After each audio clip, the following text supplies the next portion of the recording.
begin with. Starting with the question and answer session process, please type a summary of your question into the Q&A pane. While you may use the chat pane to share information or resources with other participants, please do not put your questions into the chat. If you do not see the Q&A pane, please make sure you have the most updated version of Zoom. Then once called upon, please unmute yourself and state your name, affiliation, and restate your question when asked by CalRecycle staff. If it is geared toward a specific panelist, please note that and we will make sure it gets to them. You may also make requests to our SLCP inbox.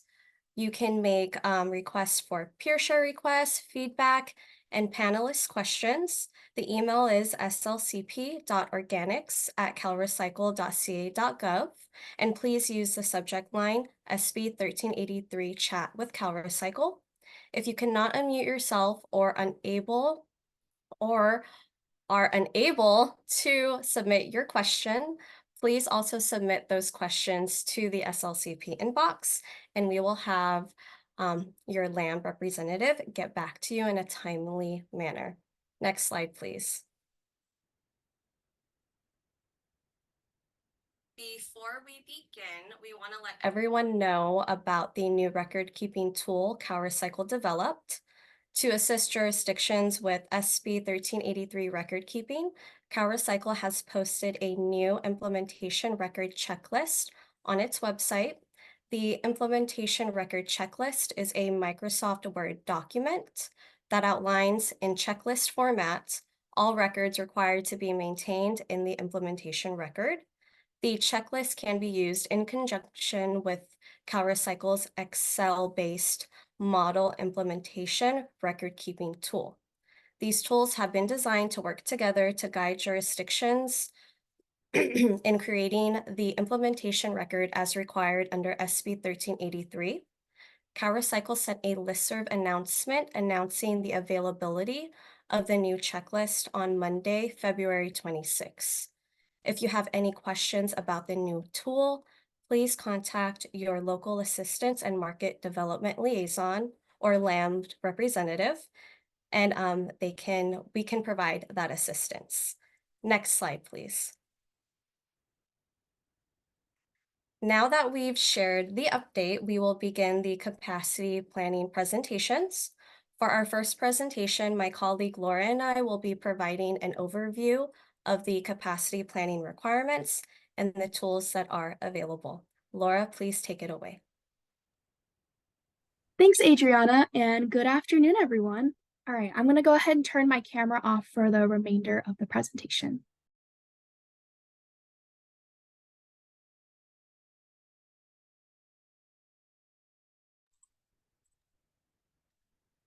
All right, before I begin, it is important to note that in the context of capacity planning, the term jurisdiction collectively refers to counties, cities, regional agencies, and special districts that provide solid waste collection services. Okay, now that that clarification has been made, let's first focus on the purpose behind capacity planning and why it's important. The purpose of capacity planning is for each jurisdiction to determine how much existing, planned, or new capacity is needed to implement their organic waste recycling and edible food recovery programs. These reports let CalRecycle know the capacity for California. Based on that information, CalRecycle can give more assistance to jurisdictions like developing grant resources or offering further assistance from LAMD staff. Please note that in capacity planning requirements, it does not require estimates to be exact or absent of any error or uncertainty. Rather, it requires that each estimate is conducted in compliance with the requirements of this section. SB 1383 requires counties to take the leading role collaborating with the jurisdictions located within the county in planning for the necessary capacity needed to divert organic waste from landfills into recycling activities and food recovery organizations. Each county is responsible for the following.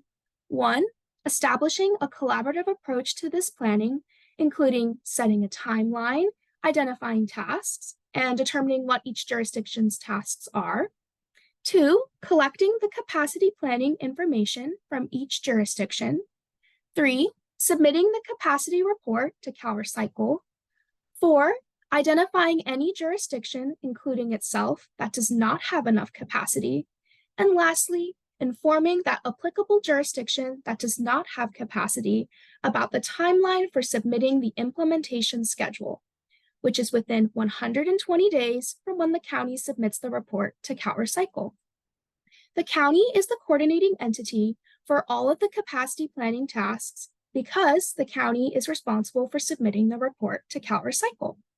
However, each of these tasks is expected to be done by each individual jurisdiction. Counties are not responsible for ensuring and enforcing each of the jurisdictions conduct the capacity planning that is required. Because this effort requires regional coordination, each of the jurisdictions that are contacted by county staff must respond to the request for the information within 120 days. Because this effort requires the county to submit a report to CalRecycle, it is important that counties request the information in advance and give jurisdictions the appropriate amount of time to provide the information to the county so that the county can submit all the capacity planning information to CalRecycle in the time required by the regulation. If jurisdictions do not provide their capacity information to the county within that 120-day timeframe, the county does not need to include capacity estimates for that jurisdiction in its report to CalRecycle. Instead, the county will identify in its capacity report any jurisdictions that did not provide information. This is important because jurisdictions can be penalized financially for failing to estimate their capacity. Next slide, please, Darren. Let's go over the organic waste recycling capacity planning requirements. Next slide, please. Each jurisdiction must plan for adequate capacity for recycling organic waste and is responsible for conducting the requirements shown on the slide. Each county will lead this effort by coordinating with the jurisdictions located within the county. It is important to note that when there is a CalRecycle approved regional agency that has all of the jurisdictions as members, that the regional agency / joint powers authority can perform the main coordinating role instead of the county. However, the joint powers authority for the regional agency can be revised to incorporate 1383 responsibilities, or a designation can be made through agreements such as MOUs. Each jurisdiction must estimate the amount of all organic waste in tons that will be disposed by each of the jurisdictions within the county. Each jurisdiction must identify the amount in tons of existing organic waste recycling infrastructure capacity located in the county and outside of the county that is verifiably available to each of the jurisdictions located in the county. Each jurisdiction can demonstrate the capacity is verifiably available through a contract, franchise, or other documentation of existing, new, or expanded capacity at a facility, activity, operation, or property that recovers organic waste and will be available to the county or its jurisdiction prior to the end of the reporting period.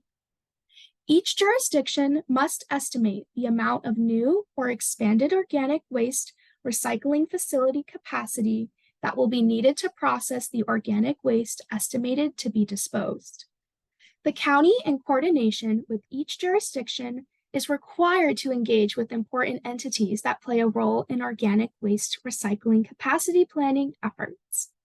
Each jurisdiction should determine who will contact important entities, including the local enforcement agency, local task force, haulers, facility owners, and community composting operations. Any of the entities contacted by a jurisdiction must respond within 60 days and include information about permitted capacity necessary for planning purposes to ensure the capacity planning requirements can be met in a timely manner. Next slide, please, Darren.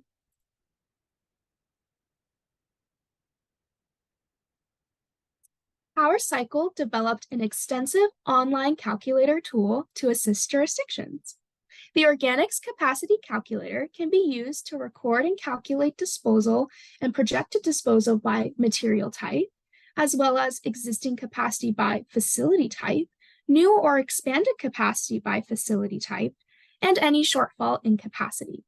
For assistance and questions about the tool, please let your land liaison know, and further assistance can definitely be provided. Next slide, please.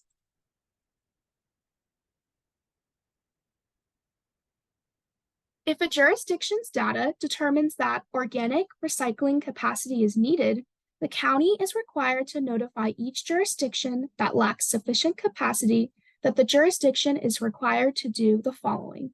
1. Submit an implementation schedule to CalRecycle that demonstrates how the jurisdiction will ensure available capacity to recover the organic waste disposed by generators within their jurisdiction and the end of the report period, and the implementation schedule must include timelines and milestones for planning efforts to access capacity. And 2, the county is also required to notify each jurisdiction that lacks sufficient capacity that the county has reported a list of these jurisdictions to CalRecycle. Next slide, please. Waived jurisdictions. A jurisdiction that receives a waiver from the department does not have to plan for organic waste capacity for the area that is waived. A county is not required to obtain information from a jurisdiction that is waived from all of the organic waste collection requirements. Capacity planning for locations that are exempted from providing required collection services are not required to be included in the county's capacity planning estimates, as those locations will not be contributing to the county's organic waste totals. Regarding subsequent reporting periods, this is clarified in the final statement of reasons. The regulations state that the jurisdictions that are exempt don't have to do capacity planning for organics recycling. It's implicit that they wouldn't report in any reporting period that they have a waiver for because there's nothing to report. Next slide, please.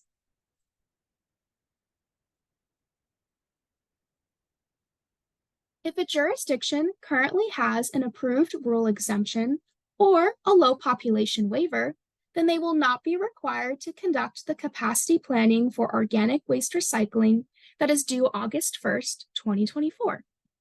The local assistance staff will be contacting jurisdictions that have rural exemptions in early 2026 to remind them that the waiver ends and that they will need to assess if they will be eligible for the low population waiver. If they are eligible for the low population waiver, then they will want to apply for that in late 2026 so that it is in place by January 1st, 2027. If they will not meet the low population threshold, then the local assistance staff will discuss their plans for implementing the requirements related to organic waste collection that will need to start January 1st, 2027. For jurisdictions that do not have a low population waiver starting in 2027, they will be required to complete capacity planning on the scheduled timeline for the next 2029 capacity planning report, which will be due August 1st, 2029. And that concludes the section on organic waste recycling capacity planning requirements. Next slide, please. I will now be handing it back to Adriana to discuss the edible food recovery capacity planning requirements. Thank you, Laura. Next slide, please, Darren. Alrighty. Please be aware that there are no waivers for edible food recovery, so all jurisdictions must plan for sufficient edible food recovery capacity. Jurisdictions are required to estimate the amount of edible food that will be disposed by its Tier 1 and Tier 2 commercial edible food generators. They must also identify existing capacity of food recovery organizations and food recovery or services that is available to the commercial edible food generators located in the jurisdictions within the county. They must also identify proposed new or expanded capacity of food recovery organizations and services that will be used to recover the edible food that is estimated to be disposed. Now, as Laura mentioned, although the county is responsible for reporting the capacity for its region, capacity planning is a collaborative effort. Each jurisdiction that is contacted by the county must respond to the request for information within 120 days. However, as mentioned, the county needs to be sure it requests information in advance to allow incorporated jurisdictions the appropriate amount of time to gather and provide their capacity information. Next slide, please.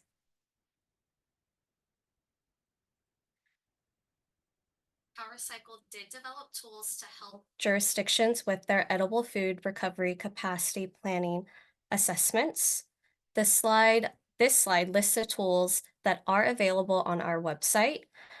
Reminder that these tools are optional and jurisdictions are not required to use them.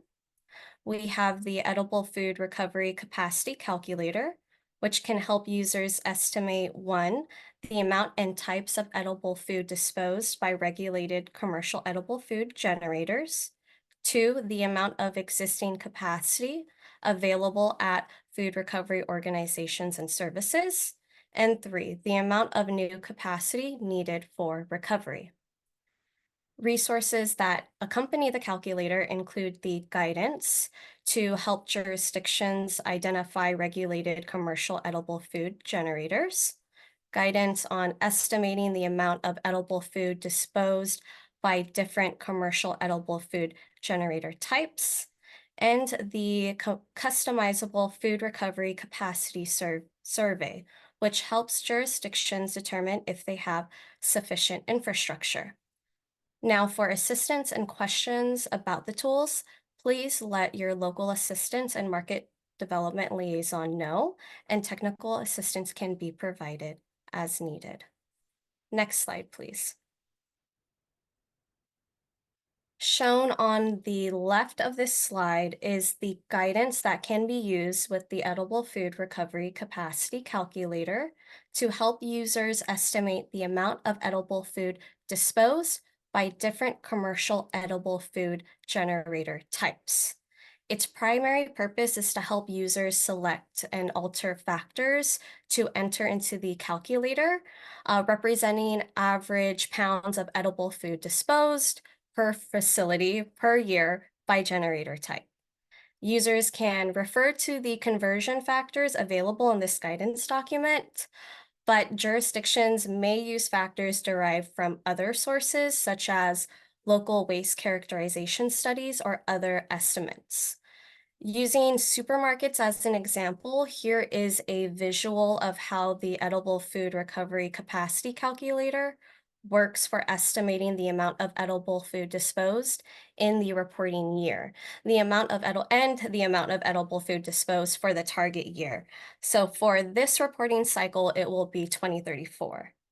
Please note that there is no single existing data set from CalRecycle or other entities that can provide the disposal information specific to every commercial edible food generator type, and users must decide which data to use and adjust as necessary based on which assumptions are most applicable to their capacity planning purposes.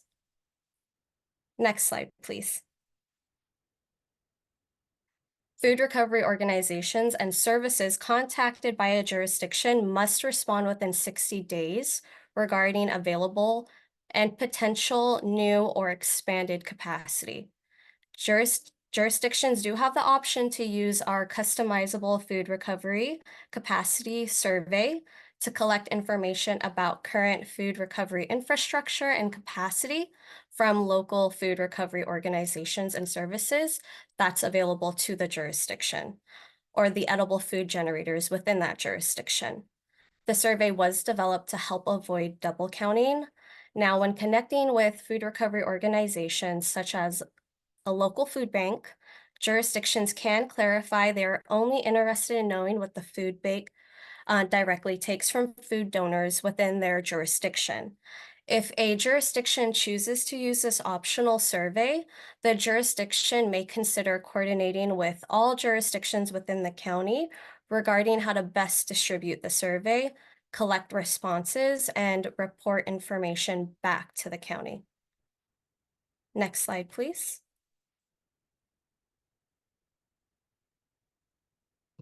If their capacity planning analysis indicates they do not have sufficient capacity, they are required to submit an implementation schedule to CalRecycle that demonstrates how it will ensure there will be enough edible food recovery capacity by the end of the reporting period. The implementation schedule must include timelines and milestones for these planning efforts. Please note that our edible food recovery capacity calculator allows users to determine potential shortfall of food recovery capacity. Once jurisdictions have identified their commercial edible food generators, estimated their edible food disposal, and identified existing, new, or planned capacity, the summary tab of the calculator will indicate if there is a shortfall of food recovery capacity. Jurisdictions can decide how to coordinate this activity with other jurisdictions in their county. Food recovery is quite different than organic waste recycling, and the food recovery boundaries may be challenging to account for by each individual jurisdiction. Typically, food recovery capacity is regional, so if there is a gap in capacity, we have seen counties and jurisdictions submit an implementation schedule together. For example, there was a county that developed a plan for edible food recovery capacity and identified the financial contribution each individual jurisdiction would make to expanding the food recovery capacity in their region. Next slide, please. Jurisdictions should already be aware if there is a shortfall in their capacity planning based on their calculations. An implementation schedule is only triggered if there is a shortfall in capacity and the jurisdiction has no idea where they're going to get that additional capacity. If a jurisdiction is required to submit an implementation schedule, the implementation schedule shall be submitted 120 days following the date the county submitted the report to the department. To the right of this slide, you'll see a screenshot of the template capacity planning implementation schedule that's available on our website. We can provide technical assistance regarding what is needed for an implementation schedule. Please reach out to your jurisdiction's local assistance liaison for assistance with this. Also, if your jurisdiction submitted an implementation schedule for the prior capacity planning cycle and is submitting another in the current cycle for the same goal due to a continued gap in capacity, please provide an update on the status that describes the progress that has been made. Alrighty, I will now hand it back to Laura to discuss the remaining updates. Next slide, please, Darren. All right, hello again. Let's go over the updates to the upcoming report. The next capacity planning reporting deadline is August 1st, 2024.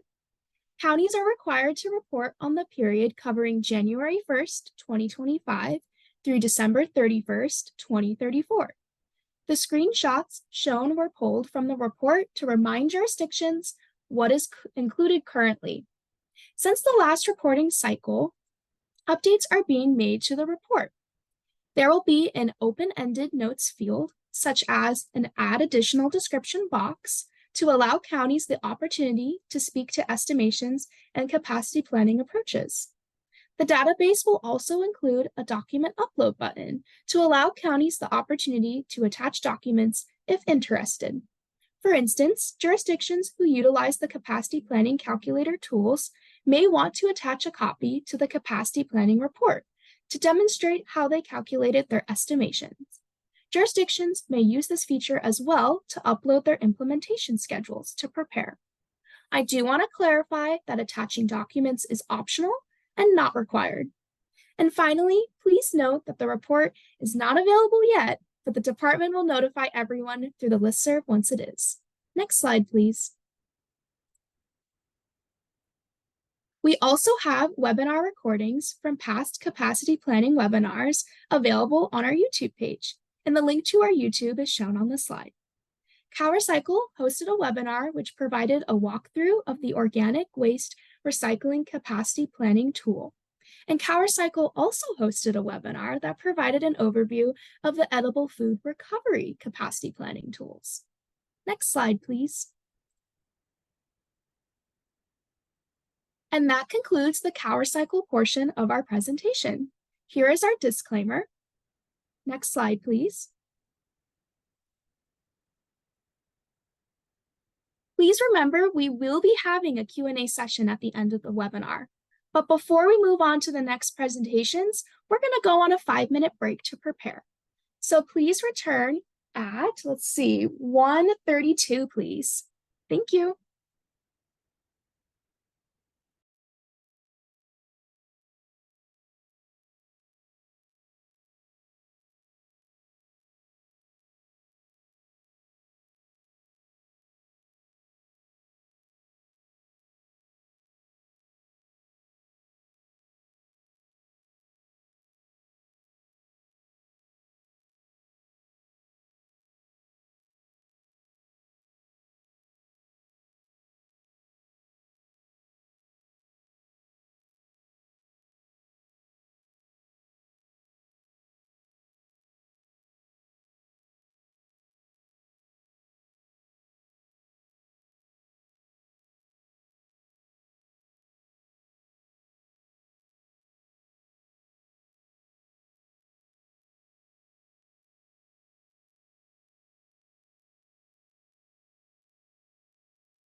Righty, I think we are at the end of the 5-minute break, but I'll go ahead and wait a little bit just in case folks need to make their way back to their computers.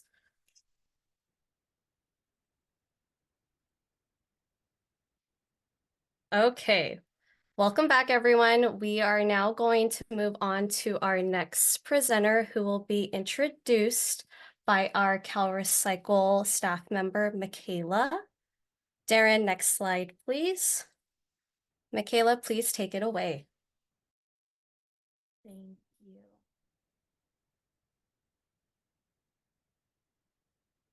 So next we will have Michelle Young, who works for the County of Santa Clara and has nearly 30 years of experience with solid waste, wastewater, and storm management. She came back to solid waste with the implementation of SB 1383 to help solve the long-standing puzzle of the highest and best use for organics. Please welcome Michelle. Right. Thank you so much, Michaela, and also to Adriana and all of the CalRecycle team for inviting us once again to come and share some of the things that we're learning in Santa Clara County that we hope will be useful to other jurisdictions that are working on the same puzzle. Darren, go ahead and go to the next slide. So I want to make a little bit of a clarification about what our case study entails, because, you know, every jurisdiction, every county is addressing different considerations. So what I'm going to be talking about is Santa Clara County, which is at the southern part of the San Francisco Bay from Palo Alto to Gilroy. And Santa Clara County has a very mature infrastructure in terms of longstanding organics collection programs, longstanding incentives and franchises that have fostered capacity development, and a fairly mature food recovery program and infrastructure. So that may or may not be the case for every jurisdiction or county, but just knowing that that's kind of where we started when we started to puzzle out 1383 is important. We also have some longstanding collaboration bodies that were already established before the law and have really served us well in terms of figuring out how to apply the requirements. So our tax cities, our 16 tax cities, meet and manage projects together regularly and have for the last 25 years. So we are used to working together and managing funding collaboratively. Robin Martin from Joint Venture Silicon Valley will also talk a little bit more about the food recovery program, but the Silicon Valley Food Recovery Council has also been meeting for a long time. So we had some built-in infrastructure and collaboration on the food recovery side as well. And, you know, just to hit the spoiler right away, in our 2022 capacity studies, it was determined that we had sufficient capacity for the upcoming tons. So this case study is not going to go so much into how the jurisdictions are addressing a lack of capacity, although that is certainly something that we're talking about if that does come up in future. Darren, next slide, please. So for Santa Clara County, we had a lot of conversations in the run-up to 1383. And what we came to, and you heard this earlier from CalRecycle, is that we really believe and organize with the thinking that infrastructure is regional. So for our processing and composting infrastructure and AD infrastructure for organics, cities throughout the county and actually throughout the Bay Area are using those facilities. So they are being used by a large number of jurisdictions. And it was really clear as we started to look at edible food capacity that not only is the county capacity regional, but that Santa Clara and San Mateo County had a very strong cohesion in terms of the way that edible food is moved about. So we began to look for solutions that met this regional concept. we collect landfill fees through the county that are used by the 16 city TAC to do projects in the benefit of all cities. So again, we do have that centralized organizing structure and funding structure. So the way in which we did the capacity analysis was to do separate competitive processes for contracting for each of the capacity analyses, and we budgeted $50,000 for each of the studies. Next slide, please. So a couple things before I delve a little bit into the organics capacity, and then Robin will talk about edible food capacity studies. But there are a couple of things that we recognize in the differences in these two capacity areas. What we're seeing in the edible food world is that a lot of the food recovery organizations are grant funded, volunteer staffed, and they have limited guaranteed tonnage or contracting that allows them for long-term planning and infrastructure development. So there's a challenge there to think about how that infrastructure gets expanded, who's responsible for it, and how do we make the food recovery organizations whole for the work that they're doing on behalf of a fluctuating amount of material. On the other hand, the organics processing capacity, we see that the capacity has over time been developed through contracting to meet the needs of generators. So through, in our case, in the county, franchise agreements, or in the case of a city-run facility, through their own needs, in Sunnyvale, for example, what their generator needs are. So this guaranteed capacity through these long-term contracts has allowed for facility funding and development over time. Another key factor is that in organics processing, we have lots of longitudinal data that we can look at in terms of what the tonnages are in the different generation streams. Whereas in the edible food world, we're kind of learning and we're making estimates and we're collecting data madly to get enough information about the tonnages that we're moving. Go ahead to the next slide, please. And I want to give a couple of examples. There's more capacity facilities than this in Santa Clara County, but I want to give a couple of ideas because this shows the long-term investment and planning cycle that has gone into the infrastructure that we have. What you're looking at here is the Z-Best composting facility. You can see the white ag bags that have mixed food and yard, and then the brown windrows that are the clean green, just yard trimmings composting that's happening at the site. This is a very big site, but when the food receiving building that's circled in red was built, the white bags were not there. San Jose offered $1 million grant to different facilities to start planning infrastructure for food recovery. And as a result, that receiving facility was built in 2000. So if we think about it, almost 25 years ago, we were thinking about how are we going to manage this material in the future? And now you can see that the facility is about 40% of the composting that's happening at this site includes some amount of food waste. So that was a foresight and an investment that allowed that infrastructure to be developed. Let's go to the next slide. Here's another example in Santa Clara County, the Zero Waste Energy Development High Solids Anaerobic Digester that was built in 2014.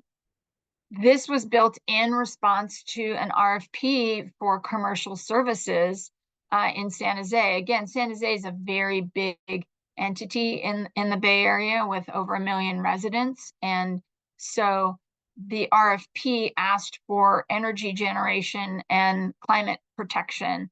And this facility was envisioned and financed through those long-term franchise agreements in 2014. So 10 years ago. Right now it's reaching capacity and they may be thinking about expanding here. but this is a long-term process. Go ahead to the next slide. And here's just one more. You can go on, but this is part of the same RFP for commercial services in 2014, which resulted in a very large scale retrofit at the Republic MRF. As a matter of fact, they gutted the whole building. Every line came out and it was a gigantic open shell, and they put in all the new sorting equipment for the wet dry system. You can see the organic stream in the front there. And so this is enabling them to capture organics from the commercial stream as well as other streams that go into this facility.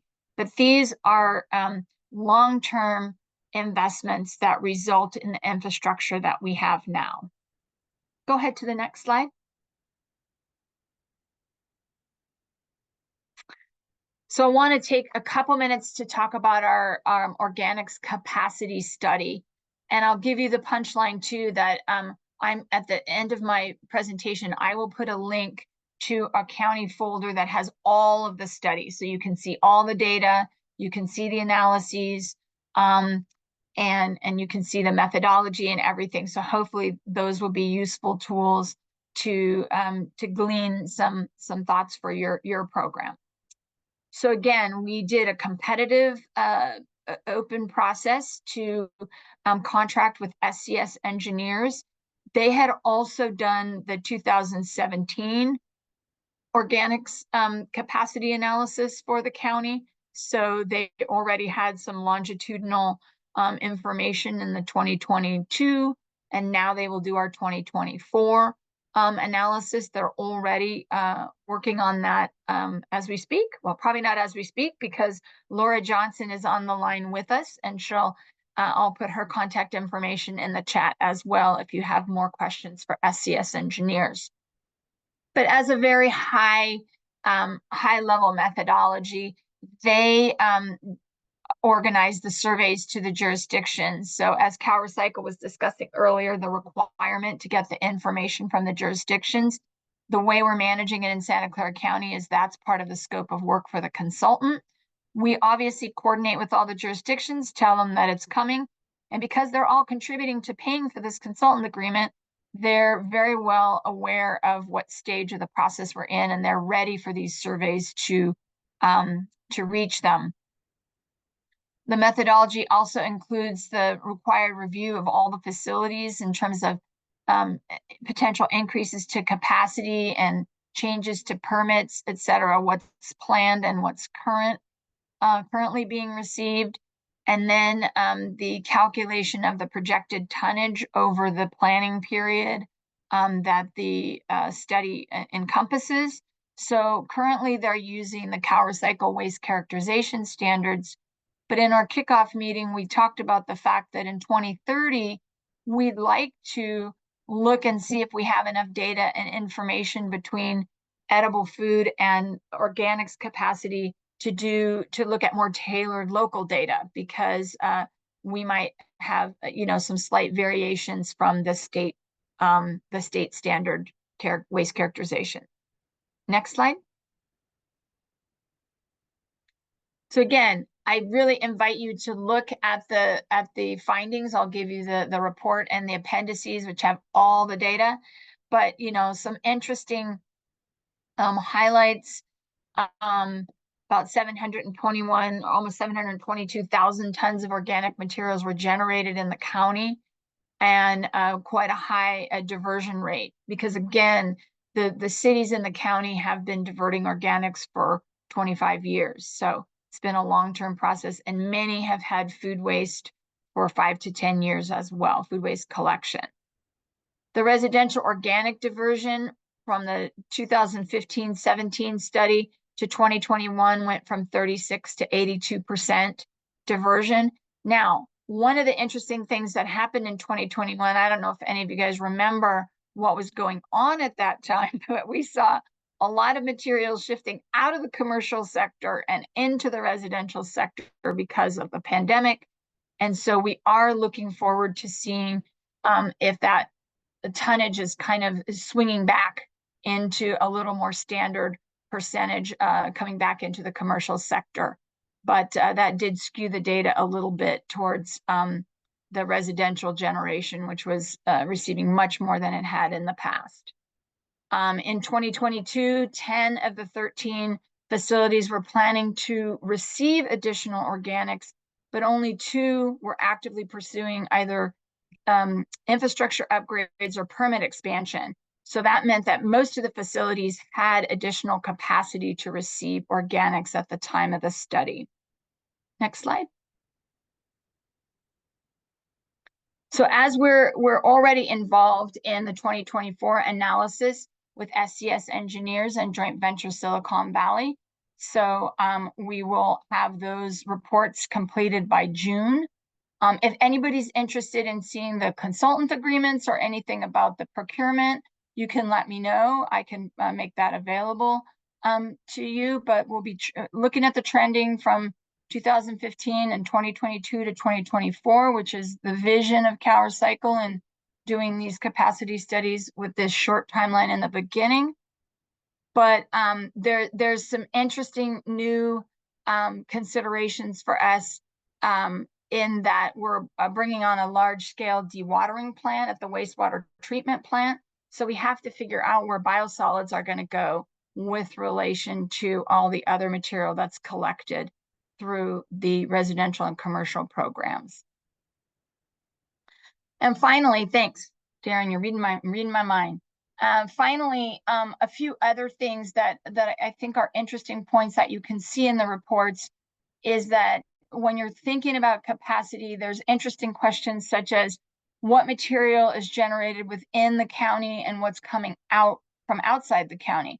So some of the county material is going outside the county for processing, depending on where it's collected. If it's collected near a county line and there's a cheaper processing facility, some materials going out and quite a bit's coming in. So you can see that we had over 300,000 tons, or 300,000 tons from outside the county that we were processing with our facilities.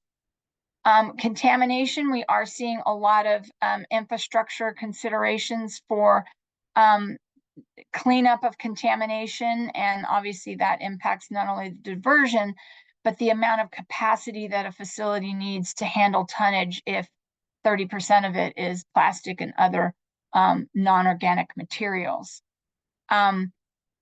Thinking about capacity guarantees versus franchise provisions from the hauler.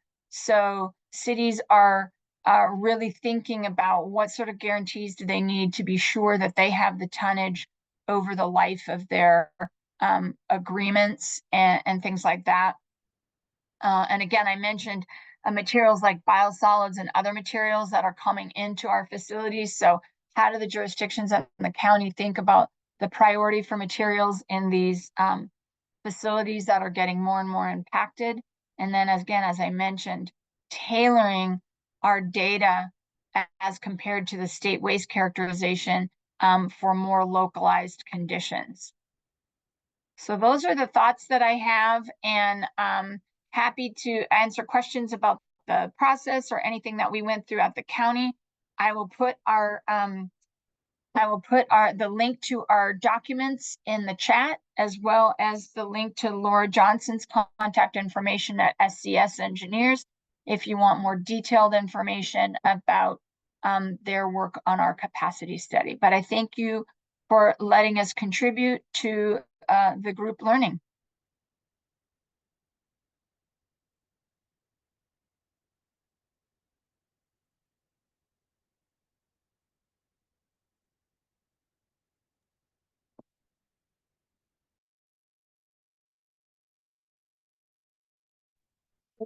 Michelle. Next, we have Robin Clemens Martin, who is the initiative who has been Silicon Valley. Robin came to the Joint Nations Food Recovery Initiative in 2017 to head a novel food recovery pilot program. Michaela, I need to interrupt you. For some reason, your audio is not very strong, and I'm not sure why. It's kind of garbled. Oh no. Let's see.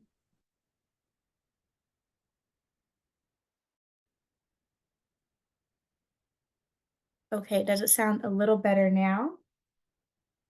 Yes, it does. Thank you, Michaela. Okay, I will start from the beginning. Thank you for alerting me. Next, we have Robin Franz Martin, who is the Food Recovery Initiative Executive Director for Joint Venture Silicon Valley. Robin came to Joint Venture's Food Recovery Initiative in 2017 to head a novel food recovery pilot program and has since helped launch the Silicon Valley Food Recovery Council, the Santa Clara County Food Recovery Program, on behalf of all jurisdictions in Santa Clara County, and multiple other pilots. Please welcome Robin. Thanks, Michaela. Can you hear me okay? I'm just gonna assume yes. So I'll just hop on camera. Thank you for a second, just to say hello. I see a lot of my counterparts from across the state on here. And Michelle really set the stage and gave the context for our assessment, how it comes to be that we assessed capacity in the way that we did. So I know there are a number of ways to conduct the edible food capacity assessment. I heard a great presentation from Orange County last week about the surveys they sent to their jurisdictions and their process for supporting them. And today I'm going to talk about one of the ways of going about it. And I think we're going to have a discussion after this, and hopefully this can just be one of the methods out there. So on to our Santa Clara County example. We've been contracted, like Michelle mentioned, by Santa Clara County to conduct the capacity assessment for edible food. We did the last one as well 2 years ago, and I'll talk a bit about that and are currently in process for this one. Susan Miller-Davis, our associate director, who is out of the country right now, she's our main researcher for this project, but I will try to do it justice. So this is our overview slide, and I think that first line is probably the most important piece of why we conducted the assessment in the way that we did. So what do we mean when we say sort of this county-wide capacity? Many other counties have the methodology of the county, ask each jurisdiction how they're doing, and then they report back with the survey, and those get tallied and sent into CalRecycle.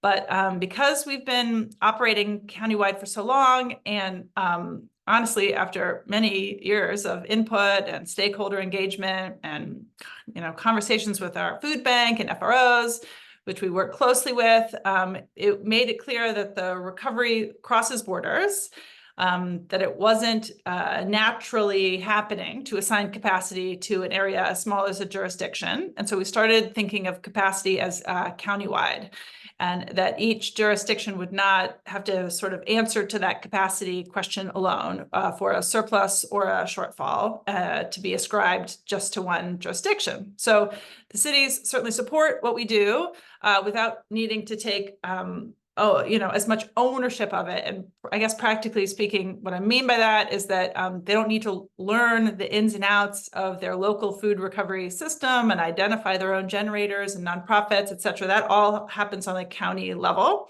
We also run the other aspects of the food recovery implementation at the county level. So it was logical to also conduct the capacity assessment in the same manner. So that list of supported by orgs, though, those go back at least 5 years as well. We've got a steering committee of local orgs and cities and health department folks that review all of our materials and support the work.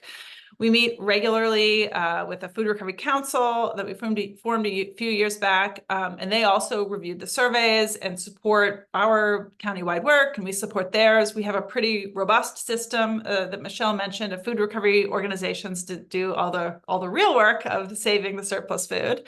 And we've got subcommittees of our technical advisory committee, as Michelle mentioned, and now CRRA, I'll put a plug in for them, has a subcommittee focused on capacity assessments that I'll just say has been really helpful for a lot of folks as well. And we've tried to coordinate our capacity methodologies with the other large cities in the Bay Area. We did this a bit for the last assessment and aligned some questions again this time around so that the data can be collected for more than just the county. Next slide, please. Thank you. So we used, this is for last time around, we used the capacity planning. That's the document on the left, the plan that we put together to inform the direction of the program and opportunities for expansion. So that making the most of surplus food document in the middle, it lays out our recommendations to expand existing intervention strategies and to test new ones, build on a solid foundation of this data analysis from the capacity assessment, and then also with the extensive input and review of all of our local stakeholders. You can find that up on our website as well. And then we went one step further with making recommendations, the next steps in strengthening capacity.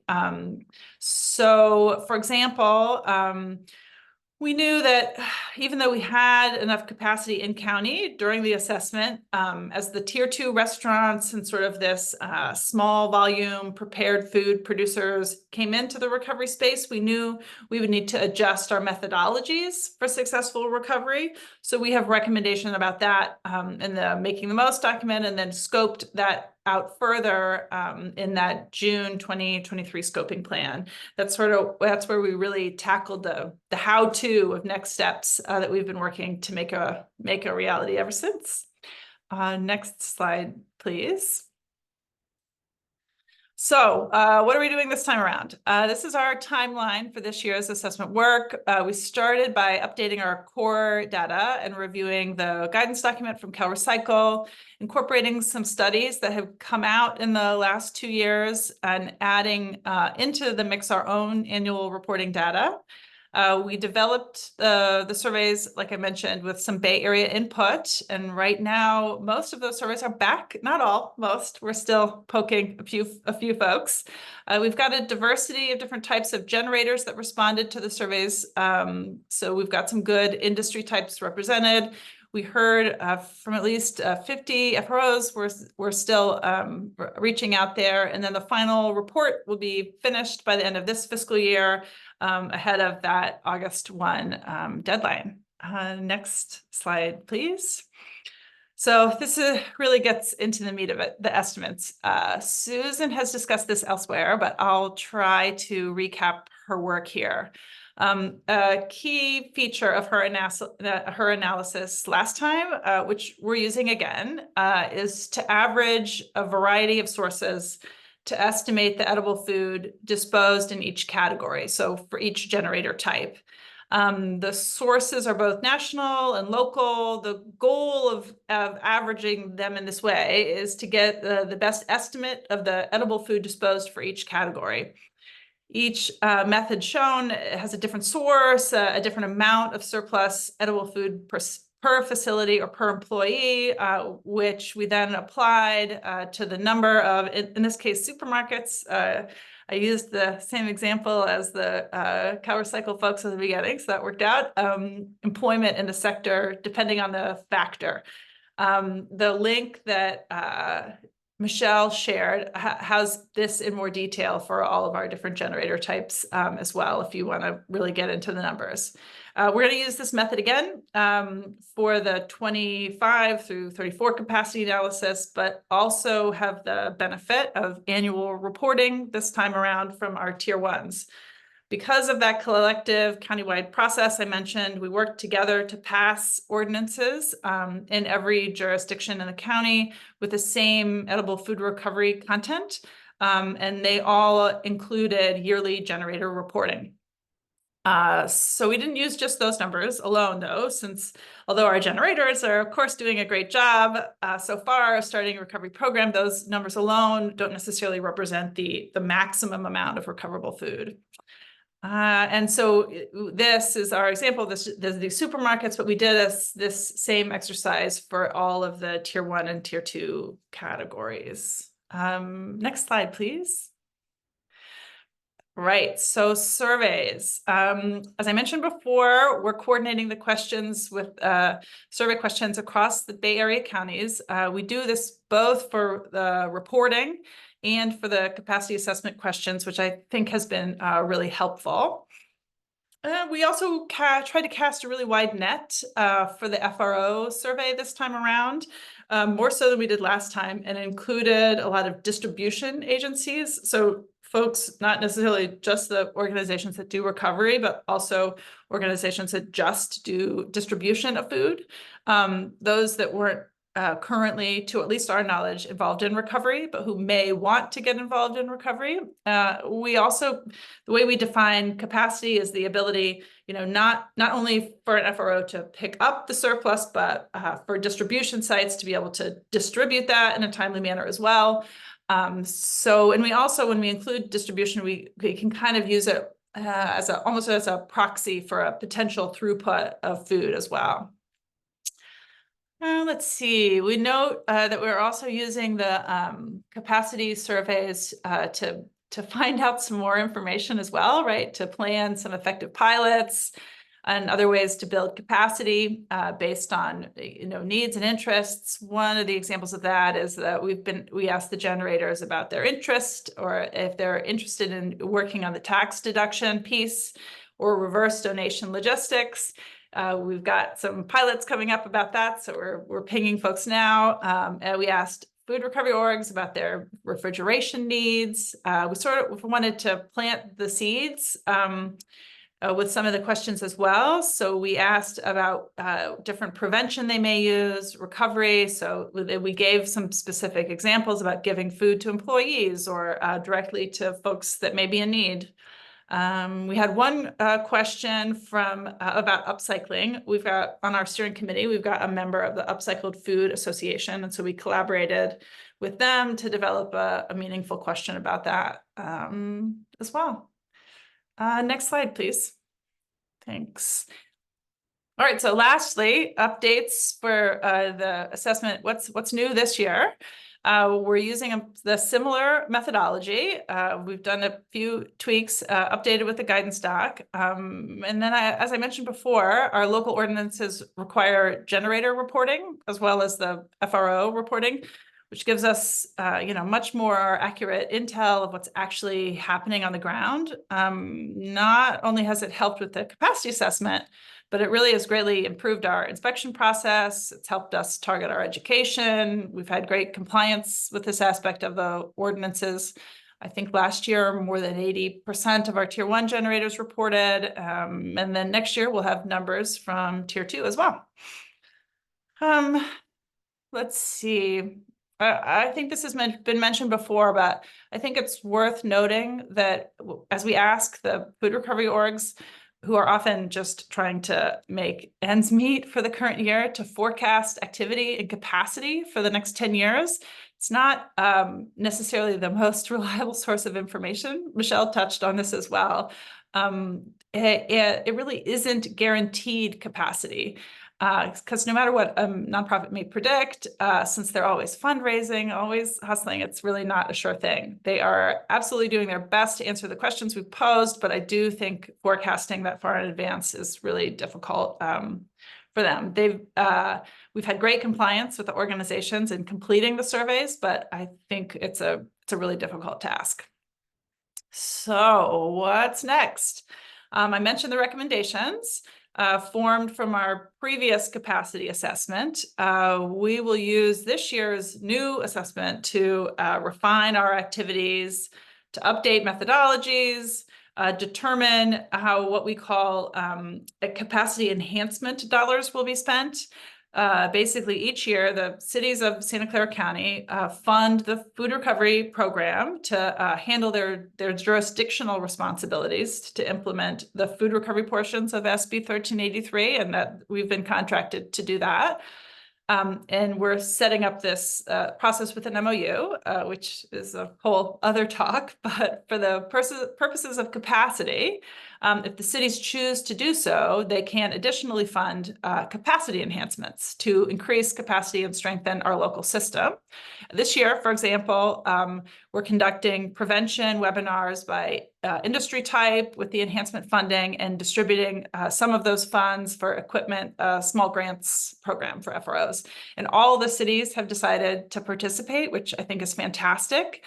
And the capacity assessment directly helps us to determine what is needed for future years. And I guess that's it from me. All right, thank you very much.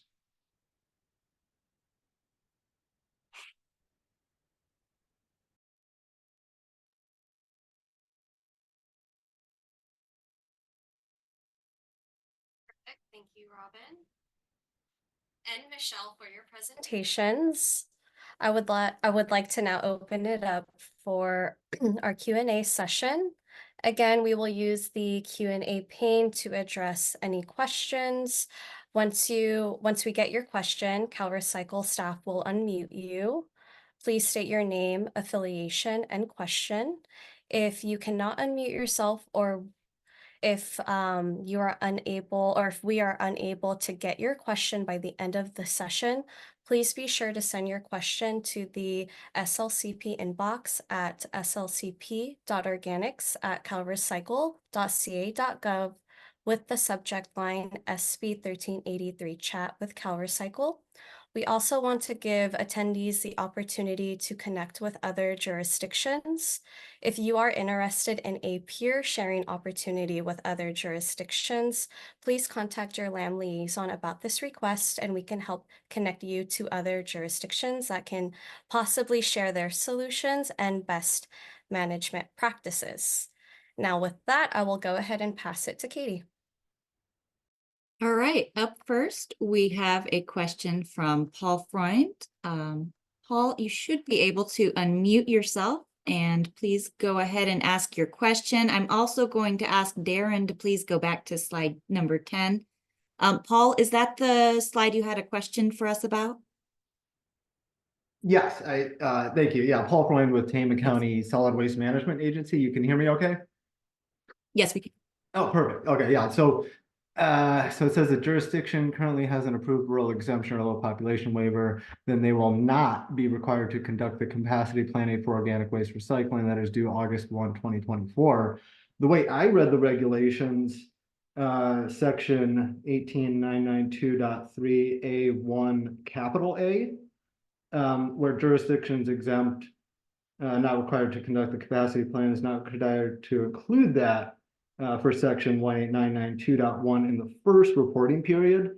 And I took that as the reporting period of August 1, 2022 to December 31, 2024. And I'm assuming that report was the one that was due August 1 or October 1, I believe. So then it's actually referring to the number 2, the period August 1, 2024, January 1, 2025 through December 31, 2034. Yeah, So Paul. that's not the first. That's the first reporting period you're referring to. Yeah, Paul, thank you for raising that question. And this is why we put out guidance on this. And part of it is the way we drafted that section created some confusion. So what we realized, that subframe about it not being required for the first reporting period, it doesn't make sense for jurisdictions on a rural exemption to have to plan for this capacity when they're not required to do organic waste collection. So that's why we're putting out this guidance for jurisdictions who have rural exemptions, to let you know that this next reporting period is not required. Now, you certainly could do it, but we're letting folks know it just doesn't make sense that you're planning for that capacity when you're not subject to the organics recycling requirements. So does that help? And then what we did in the second bullet on this slide is provided further clarity on when you would need to submit the next capacity planning report. And that is, again, if you are a jurisdiction that has a low population waiver starting in 2027, then that's how this would apply. So I hope that's helpful. I know the reg language is confusing, and we would be happy to send something out in writing as well. So just let me know if that's needed. Yes, I definitely agree with you that it doesn't make sense for a rural exempt jurisdiction to they would actually technically be reporting January 1, 2027 Yeah. through December 31, 2034. Yeah. But it doesn't state what you said Yeah. in the regulations. Sure, In the totally. Yeah. regulations now, I'm sure you'll be there at CalRecycle until you retire, Kara. Yeah. Hopefully, you've been wonderful to work with, but that guidance is the guidance that you're providing us as Yeah. a staff member, and that may change depending on CalRecycle's interpretation of these regulations. So I would really much appreciate something formal in writing on CalRecycle Absolutely. letterhead, stating that, because it is in conflict with what the regulations explicitly stated. Yeah, Which is absolutely. the law. Yeah, sure. Um, Yeah, I So appreciate yeah, that. definitely, in writing letterhead. Yeah, yeah. Would be the most appropriate thing to have, as opposed to a, guidance on a slide. Or Absolutely. FAQ or something that's not explicitly like I said, the regulations and the Yeah. law. Yeah. The guidance is guidance and regulations Yeah, are totally. regulations. So, so because I won't always be here, some of us won't always be here. Yeah, We that's have true. updated our webpage to reflect this guidance. So we will put into the Q&A or somewhere a link to that webpage so you all can see it. But this information has been put onto our webpage, so it is official. Is there also official guidance on the target edible food recovery? I believe you had mentioned that at the January public meeting being 231,000 tons, and I could not find a waste characterization study that verified those tonnages. So if you could also send that, because I know that was something CalRecycle was working on. We didn't know what 20% of what was going to be, and that would help with these capacity plannings as well. Well, sort of, Paul. So what's important to know is we have a statewide target for edible food recovery, okay? And so we calculated the amount of edible food that would need to be recovered to meet the statewide target. Jurisdictions are not recovering only 20% of the edible food. So the commercial edible food generators are required to recover the maximum amount Correct. of edible food, right? And you're planning for capacity that meets the needs of the tier 1 and tier 2 commercial edible food generators. That could be above what's needed for us to achieve the statewide target. We'll have to wait and see. But that's kind of the decoupling. So while I'm, certainly happy to provide what the statewide target number is, it does not directly correlate to capacity planning and planning to achieve that amount. Sure. No, I understand that, but I just Okay. didn't know what 20% was, Oh, because sure. it was never Yeah. given. There was indication from previous LAMs we've had that it was in a waste characterization study. I have Yeah. not seen that current. I believe the 21 or 22 characterization study was available, but I didn't see anything in there about what you determined was edible food. And yeah, any other documentation you have on that, Sure. and how you determine what's edible in a waste characterization too. Sounds good. We'll be happy to follow up on that. Perfect. Thank you so Thanks much. so I much, appreciate the Paul. clarification on that. Yeah, I appreciate it. All right, thank you, Kara. Up next, we have a question from Marie Murad. It looks like she may have left the meeting and does not appear to have managed to rejoin. So I'm just going to go ahead and read her question aloud. Can you clarify the timeline for proposed additional capacity for edible food recovery? Is this the additional capacity food recovery organizations are planning to develop in the next year? In the next 10-year reporting period? Most food recovery organizations generally do not know how much additional capacity they may have, given that they do not know how much additional resources they will or might receive. Should the capacity planning make a distinction between proposed additional capacity with current resources or additional capacity that is somewhat certainly available and proposed additional capacity with potential additional resources? And it looks like her colleague Susan Blackman may be on here. So I'm going to ask Susan to unmute in case she has anything to add. And hey, Katie, while we do that, I'd like to have Robin and Michelle pop on because I'd like to have them. They talked about this in their presentation, so it'd be great to have a conversation. Thanks. I think we're on. Yeah, and no I need for can't me to see add you. anything. Oh, you can't? Okay. But now I see you. I see you now. Oh, okay.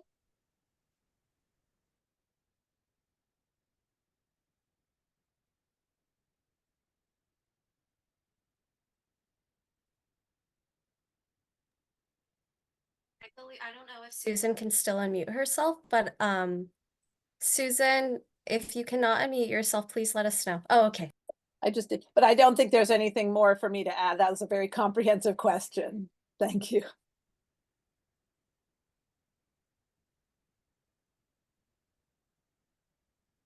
Michelle, Robin, you want to take a shot at it? Yeah, let me just look. I'm going to read it. I know it's pretty long. Actually, Susan, do you want to just say let me or start with one piece of this, and I'm happy to jump in. So expanded capacity required. Yeah. Yeah. I'm sorry, I think I'm going to need to unmute Susan again. Or reread the question. Yeah, just, I mean, I think you can do it in parts. Yeah. Yeah, let's break it down. Yeah. Let me help a little bit. So when we talk about clarifying the timeline for proposed additional capacity, right? Robin and Michelle, can you kind of talk about what's this time frame that we're planning and estimating for? Well, Or- this You go would be ahead. whether additional capacity is required though, correct? Yes. And so we don't have required additional capacity. So Right, but you also looked at what are you going to need over the next 10 years, correct? And so what we're looking at is this 10-year horizon. Oh yeah, we've just started into that. So we don't have those data at this point. Right. Right. So I guess I was trying to figure out how to answer the question exactly, because Yeah. one that we completed, of course, is the 2-year time frame, and we're good and yay, capacity. Yeah. Like, had our surplus. And now we're like pulling in all the data points that I mentioned in the presentation and trying to think about the next 10 years. It's also a little tricky, right? Like, so how much weight for capacity for food organizations? We just started looking at the numbers, and so I could probably speak to this more in a few months, but some are very optimistic about what 10 years from now looks like. Some are not as optimistic, and because no one has the funding, everyone just has funding for this year. These are nonprofits trying to piece together this work. So from that capacity side, we are looking pretty good. And then the numbers from the food side, right? So from the donors, those numbers are getting better and better, right? So we have all of these great sources that CalRecycle has helped us identify, that data we're collecting locally, and I'm feeling more and more confident about what those next 10 years look like, how much of an impact our prevention work is having. We're trying to, in our reporting, collect the prevention work that each of the generators are doing. So we're able to kind of match, okay, they say they do all this prevention, their numbers really do look like they're less, like that does look like it's lining up. So I'm feeling really good about that side. And we'll see about the prediction, the 10 years out prediction on the food recovery organization side. Yeah. Michelle, is there any, thanks, Robin, that was perfect. Michelle, is there anything you want to add? And I'm going to turn to Danielle. Yeah, and again, I think to our original points, I think organics is a little bit of a different animal from the edible food in that our jurisdictions, I think unincorporated is the last one to add a new 10-year contract. So everybody is in a long-term franchise right now. And again, those data are, have been tracked for many years. So we have a much clearer picture. I think some of the things that I brought up that are going to be interesting questions is movement of material in and out of the county, adding new streams such as biosolids. Like, how do we account for those things? Because it's hard to say this is what the jurisdictions need under the requirements of 1383. But if you're a for-profit processing facility, Yeah. you're going to say, I want to take all these others.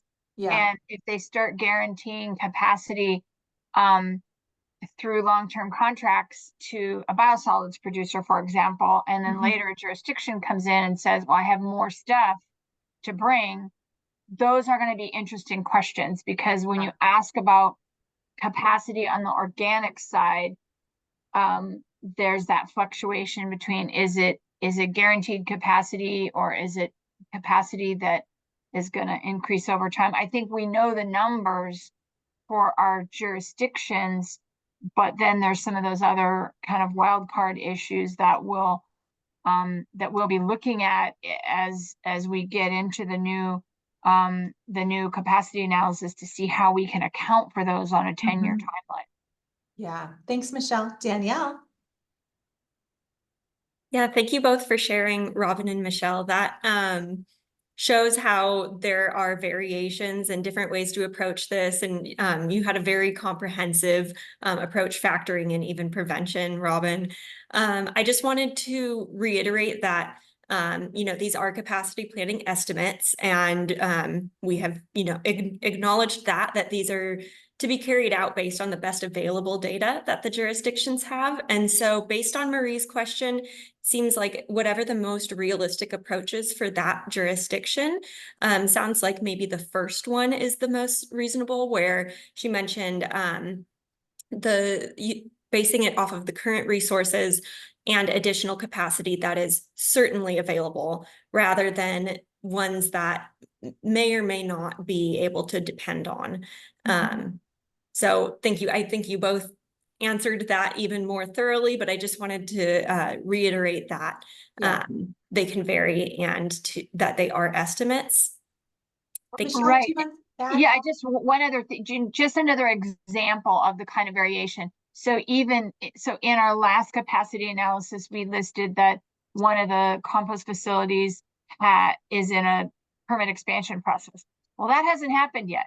So it can take more years than you're expecting. So even when you have an estimate of that expanded capacity, it may or may not be approved.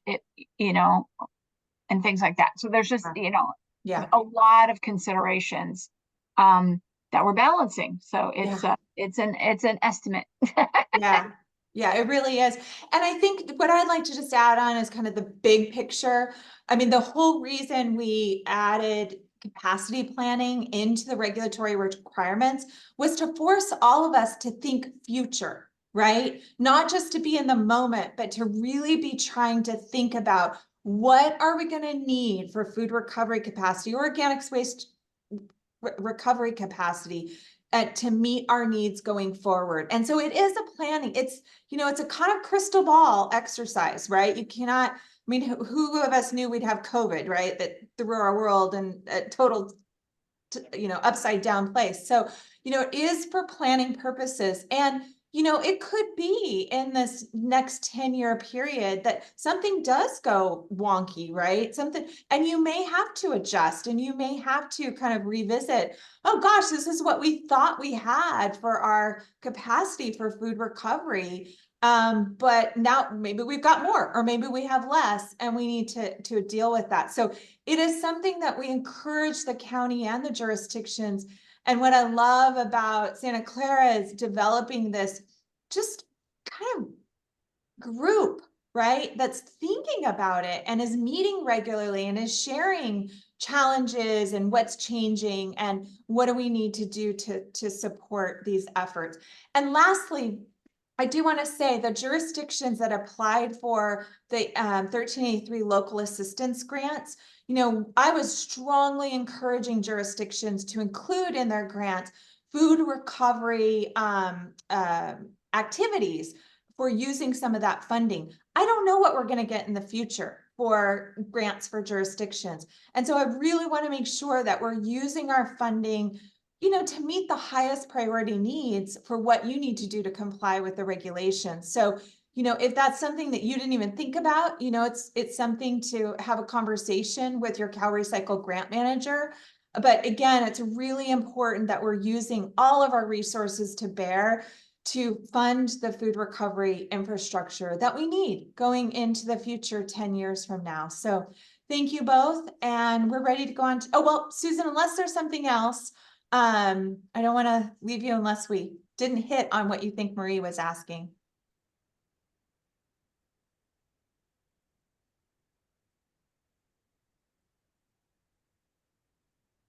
No, that's fine for now. And if we have any follow-up, we'll send you an email.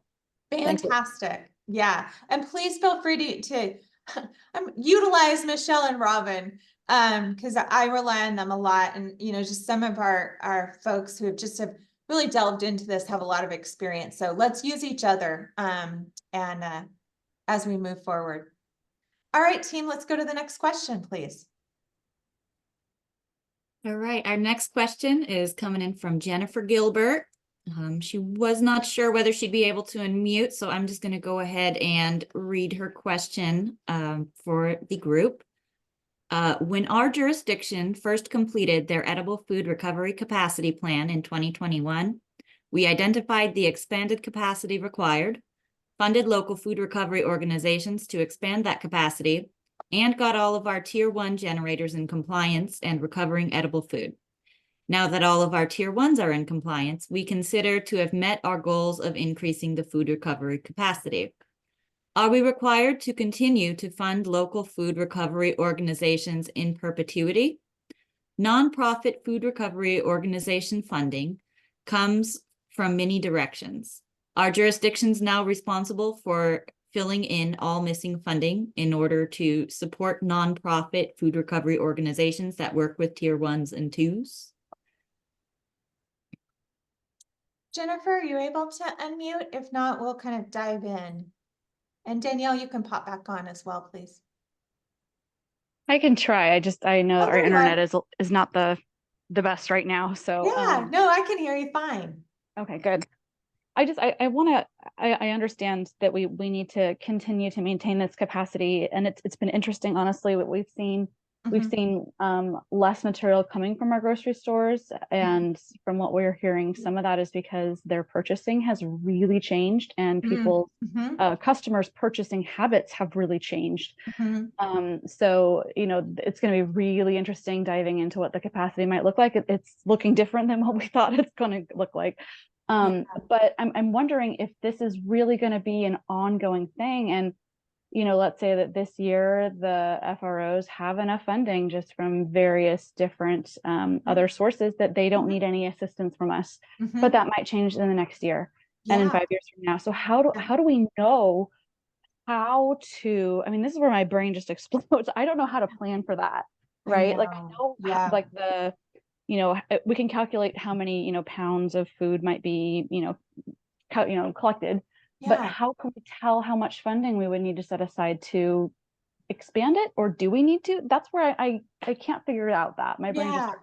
Yeah, those are all really good questions. And I'm going to have our team of experts kind of help out. I'll start it off. So, for me, Jennifer, it's really hard, I think, to plan for the future, especially because as a government agency, right, we have to plan budgets and look ahead. So, I do think that what you have done in your county and with the other jurisdictions has kind of set some of that baseline. Now, maybe year to year, that needs to shift and change. Maybe it needs to increase. Maybe you didn't need as much because those food recovery organizations are getting funding elsewhere. The bottom line, though, is jurisdictions are obligated to provide the necessary capacity to meet the needs of Tier 1 and Tier 2 commercial edible food generators. Now, we know that as we focus more on edible food recovery, we are seeing some of these commercial edible food generators realize, oh my gosh, I could prevent some of this food waste in the first place. I could actually improve my bottom line for my business by not overproducing. So I do, and I've always felt that over time, we may see a decrease in the amount of edible food that can be recovered because businesses are changing or school districts or universities, whatever. So I think, for me, when we were developing this part of the regulation, we put in this piece about collaborating with food recovery organizations, and we really meant it to be an ongoing collaboration and relationship. And that constant, not just once every 10 years, once every 5 years, whatever, is having some way to a mechanism, whether it's a working group or it's, annual, quarterly, whatever meetings together, to just keep the finger on the pulse of what's going on with the food recovery organizations that do serve your tier 1 and tier 2 generators. And, maybe they are very self-sustained now. Maybe that refrigerator or that truck that you funded was really what they need to continue forward, and maybe not. And so it's those conversations that I really think need to continue. The frequency of that is kind of dependent upon your group. And so I'm going to turn it to Michelle and Robin and then to Danielle for some additional input and ideas. I don't know that I have anything to add. I was going to say, I don't know that I have anything to add. I think what you said is perfect. Yeah. Well, how often are you all meeting with your stakeholder group, with food recovery or Food recovery? Yeah. Yeah. So we meet quarterly with them, although we do have a lot of one-on-one conversations, sort of supporting what's going on. But I think Jennifer's question is a good one, because it's a question of responsibility, right? So what if all of the food recovery organizations were like, okay, let's not stop fundraising? Then would it all switch over to the jurisdictions, right? So the question of responsibility is it's a CalRecycle question. I certainly couldn't answer that, right? But also we're all trying to move towards the same things, feed all the people that need it, divert all of the food. But what happens and who supports when it kind of falls apart is a really good question. So I appreciate that question. I hope it doesn't fall apart, right? I hope that we've created a network and infrastructure, hopefully built a collaboration where we are having that ongoing communication, and there is this kind of ebb and flow, with the food recovery organizations. And again, the funding aspect is, what does it take to support the tier 1 and tier 2, and not all edible food recovery, for those food recovery orgs. Danielle, what would you like to add to the conversation? I don't know if I have anything additional to add, but just reiterating the importance of collaboration and communication between food recovery organizations and their jurisdictions, because like you said, it can ebb and flow. Some years they might be short on fundraising. Some years there might be more funding available from jurisdictions. So just acknowledging that, years can look different, and fostering that relationship between food recovery organizations and services and their jurisdictions is really important to maintain flexibility with that. Yeah, thank you. Jennifer, what would you like to add, if anything? No, I think that you kind of summarized and addressed kind of my concerns. I do echo Robin's concern, like she brought up too, and that really comes down to the meat of it. In a worst case scenario, right? If FROs just decide they don't want to do any additional fundraising because they recognize that we are responsible for funding anything additional, that puts us in a very challenging position. And I hope that doesn't happen. And of course, we're maintaining good relationships with our FROs, and we're so grateful for the work they do. Those of us who are solid waste professionals and food recovery is an alien environment, we rely on them so much, and we're so grateful for them. So I want to echo that is a concern, and I hope we never have to deal with that. But I appreciate the opportunity to ask questions and hear from other folks and brainstorm these things. And it is really interesting to see the data come in and the changing and purchasing that's happening and planning. So thank you very much. Yeah, thank you, Jennifer. Appreciate you. Let's go on to the next question, team, if we have time, or I don't even know where we're at in the schedule. We still have 25 minutes, so Fantastic. I think we can get through a bunch more questions. Our next question comes from Valerie Meza. And she is asking, what measures do you use to keep plastics out of the mixed compost? Are you certified organic by CCOF? I think that question is from Michelle. Sure. I mean, I'm going to take a stab at it. And again, some of this I'm and bringing from our own operations and some from what we're learning from the California Organics Recycling Council, which is listening to folks throughout the state. But as we know, plastics are a big problem. They are increasing because they're sort of attached, if you will, to food. So we're getting a lot more plastic material, whether it's food packaging or utensils and other things that come with the food. So really, there's a couple of key things that most cities that I know of are doing. One will be to do the education on the front end to help residents and businesses understand the materials that they can and cannot put into their stream. I think the monitoring and field work that's being done is kind of helping with some direct contact with the businesses and the residents as well. But I will give you an example. Again, Santa Clara County has some unique facilities, not unique in this completely in the state, but our two biggest cities, San Jose and Santa Clara, both have mixed waste processing that's being sorted at a high diversion facility. So in both of those cases, the food is included in the gray can and sorted out on the back end. So there's education that you can do and decisions you can make about compostable plastics or no compostable plastics and other things like that that add to the stream that have to be screened out. And then what a lot of the private sector folks are investing in is the technology. So, you know, you saw a picture of our high diversion MRF, and we have several of those in Santa Clara County, and they are breaking bags and separating plastics. And then at the composting facility, there's 3 different screens that happen on the food waste to get the plastics screened out. Any material with food, no matter how clean it is not going to be certified organic, but we do have 60% of the material from our largest composting facility, as one example, is certified organic, and that is the clean green stream. And just a shout out to San Jose for maintaining their loose in the street collection, because that material is less than 1% contaminated. The minute you put yard waste into a cart, whether it's with food or not, you end up getting a whole lot more contamination. So they have a very, very clean stream at our local facility because of all that material that's collected outside of a cart. I don't know if that's helpful, but that's kind of what we're hearing. Education on the front end and technology on the back end.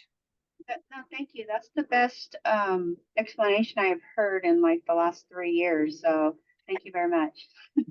Well, good. I hope you guys recorded that. So yeah. We did. We did, Michelle. Valerie, thanks so much for your question. Yes, you're welcome. All right, team, what's next? Our next question is from Cynthia Van Hoel. Cynthia, I'm going to go ahead and ask you to unmute, and please read your question if you're able to.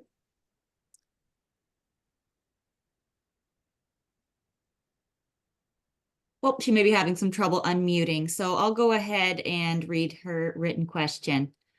She is asking, what year are we using in preparing the CPOWT disposal year 2023 for period 2025 through 2034?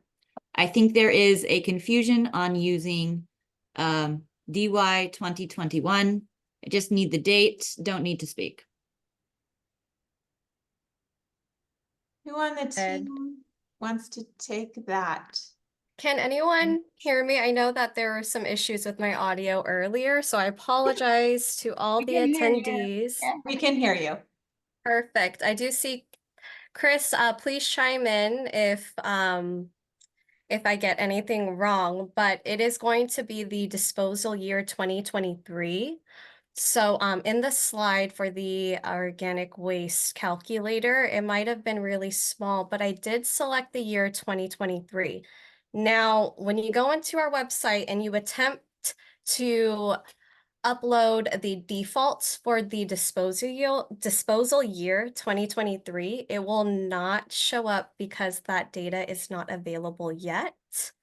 It should be available, I think it was late spring, but Chris, feel free to chime in. And that's the reason why I asked the question. It's Cynthia. No, Adriana, you were pretty spot on. And I guess that's sort of a, there's a data conflict. A lot of things we do sort of are in arrears sometimes. Sometimes it's not. So specific to the organics capacity calculator, that is based on a disposal number and a population number. Yes.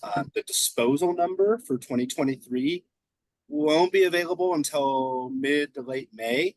And the population data for 2023 is really more on Department of Finance and when they're ready, which could be probably mid to late May. It's really a matter of when they get it, when I can roll it up, put it in the database. I know it's important for this year's calculation.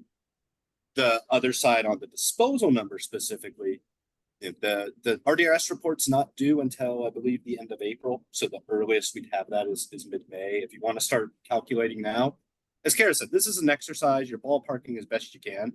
You can always grab the 2022 number from the RDRS reports. And ideally, as part of our process with the ears and trying to get those numbers as right as possible in RDRS, the number that you can get from the live RDRS reports should be super duper accurate, way more than it was when we put it in the year last June. Or you could go to the year last June, pick that number. So, use the best you have available. It's really a matter of how soon you're starting this planning, and look, maybe Well, that we have so many cities mixed with the previous in the decade. county. We have so many cities in the county of LA is asking for the data in June, which is the middle of our 18 EARs we're doing at the same time. And I need the proper, so I just need to know, there was a big confusion yesterday on the county's call. Is it 2021 or 2023?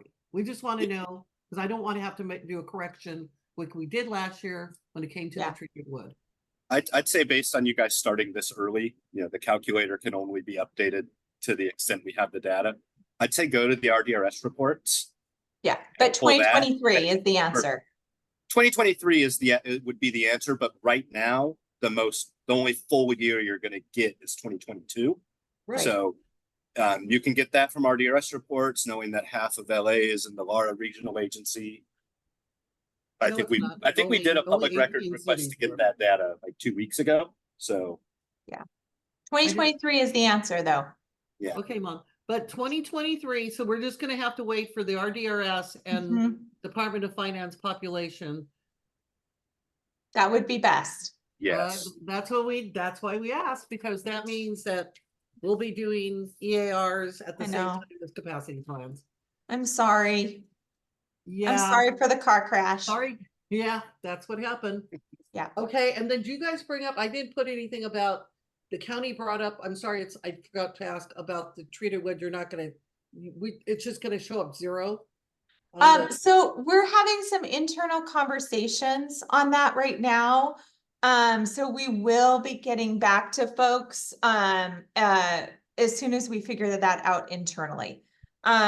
In general, the challenge that we have is that all wood waste, including treated wood waste, is included in the disposed organics waste stream, right?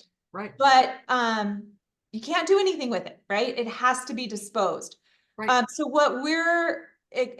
when you have some in capacity planning, if you have organic waste that you don't have capacity, you don't have a way to recover it, it shows up in the deficit category. Shows up as a shortfall. Yeah. Yeah, and typically triggers an implementation schedule. Yes. But it doesn't make sense. It's absurd for this situation. So we're working on some guidance for that. I think we will still lean towards put the number into your report, but that it won't trigger an implementation schedule. But please stay tuned. We just started those meetings this week. I actually have an email I need to review this afternoon. But we're close to having guidance on that. But it's going to calculate that number regardless, Kara. Yeah. There's going to be a number that's going to be calculated. So, and last year we had to go back during the EARs and redo them again. So we didn't, because we received emails about implementation plans. Implementation schedules, you mean? Schedules, I'm sorry. Yeah. So are you folks gonna send an email out when well, we should know when the DRS is available because you're gonna have us look at that prior to the EARs being released? Yes, So, okay. yeah, All right. So you're, absolutely. yeah, Yeah, we were and just what's hoping we could important do to them remember now. is that when the counties submit the reports to us, we're only getting the totals. So, how you deal with treated wood waste and knowing that it does have to be disposed, there's some, flexibility there, but we will, to the point, we will have some guidance, very soon. Okay, and we'll take direction from the county. Okay, well, I was just hoping that we could do them now. And some folks said use the 2021. And I said, nah, I'm not comfortable with that. So that's why I Yeah. want to get on Well, this. and let's just put context with it, right? We're already planning for 10 years out, right? That's already an estimate kind of Mhm. going into the future. So we really want jurisdictions to utilize the most current disposal data. I certainly would hope that our disposal has changed since 2021. And so using 23 data and applying, right, the percentages is kind of important. No, you're right. You're right. That's Yeah. what I thought too. I would Mhm. prefer to use that. So, Yeah. okay, well, we'll just figure it out. Sounds good. We always do. I know. All right, team, I on to the always next do. question. Thanks, Actually, Cynthia. Kara, I have a quick plug based on what Cynthia said, as far as the RDRS data. Mhm. Some of it's there for the quarters are rolling in. Use this time now to check and make sure that things are going well, because by the time the fourth quarter comes in, it'll be, the process to get some of that updated and fixed correctly. You have a much shorter time period. So if you look at quarter 1 and quarter 2 now, and you're like, wait, that can't be right, hop on it now. Don't wait till May or June, please. Great advice, Chris. All right, our next question is from Evan Edgar. Evan, you should be able to unmute and ask your question, please. Yeah, we do Evan Edgar for the California Compost Coalition. We do a lot of studies working for local jurisdictions on compost capacity. Plus, we represent a lot of private sector composters. And on this 15-year processing capacity reports that goes to CalRecycle, what is the best way to get copies of it? Do we have to do a public records search, or do we ask the county of origin to get that data? Because it's been tough to get, real tough to get. Sure.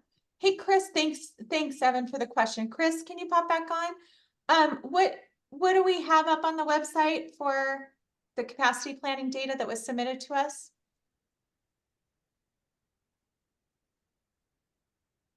Well, that is an excellent question. We currently have, just due to some IT backlogs and getting everything together, the previous capacity planning report data is not currently available on the website. That's just the report hasn't been made. We have a lot of new, we just got the EAR report data rolled out a couple months ago. So it's on the to-do list. If Evan, if you want something specific, just quick PR request. It's just a PDF download for us. It's super fast. Yeah.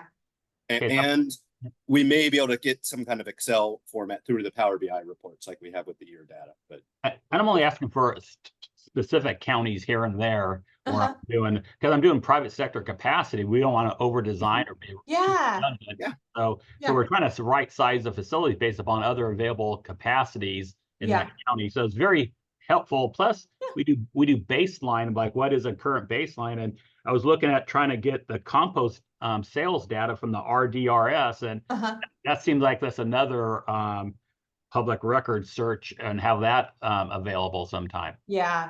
Sounds good. Yeah, in the interim, I'm sorry it's not published yet, but go ahead and submit a PRA request and we can easily provide that. And will CalRecycle, when this report's due, when you roll it up statewide, will that report be posted up? When do you think that report will be on a monthly agenda? Because that's great information to look at the available compost capacity in California from real data that you guys have. Sure. Looking forward. Yeah, we're not planning on doing it as a monthly item, but we will send out a listserv message when the report is up showing each county's capacity planning data. So we'll get a listserv message out so everybody hears about it. And then do you roll up statewide to look at statewide capacity? That's a good question. I haven't really thought about that. I need to give some thought, but not really sure. Well, I will be asking those questions in the future and following up on them. Thank you. Sounds good. Thank Thanks for the you. update. Yeah, so Evan, if you put in a public records request for the counties you want, it's a quick PDF download for us, but it's the overall data is on in production, getting to production. I think as far as statewide, as they flashed the slide on the screen earlier about what's reported, once again, we're only getting that countywide data. You'd basically be able to sum the columns up, and that would give you a disposed and potential capacity available, capacity needed number. But it's not, I don't know if that's exactly what you were asking statewide, but we can get some of that to you.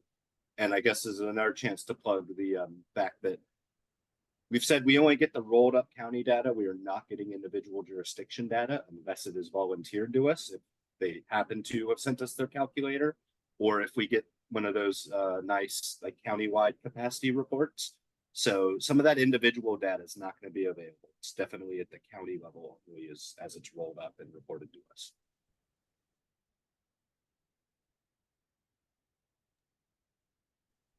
All right, our next question is from Paul Freund.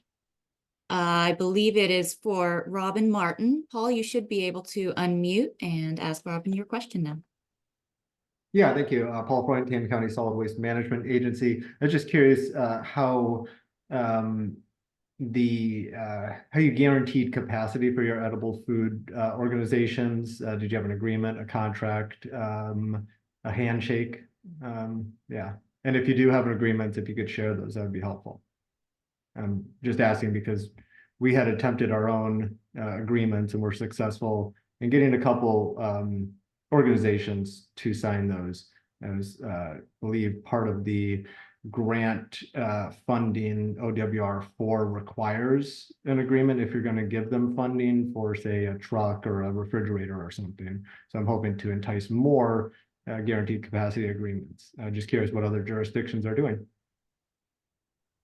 Yeah, thank you. I appreciate that you put guaranteed in quotes Yeah. in your question here, because yeah, when I guess I could speak for the two capacity assessments. The first one that is complete, it was all estimates at that point in time, right? We hadn't collected any data, like we hadn't started, the 1383, rollout. So we sort of we estimated on the high end of what we thought would be coming in through the food donors, and took a little bit of a haircut on what our estimates were given to us from the surveys from our food recovery orgs, and we still came out with enough capacity.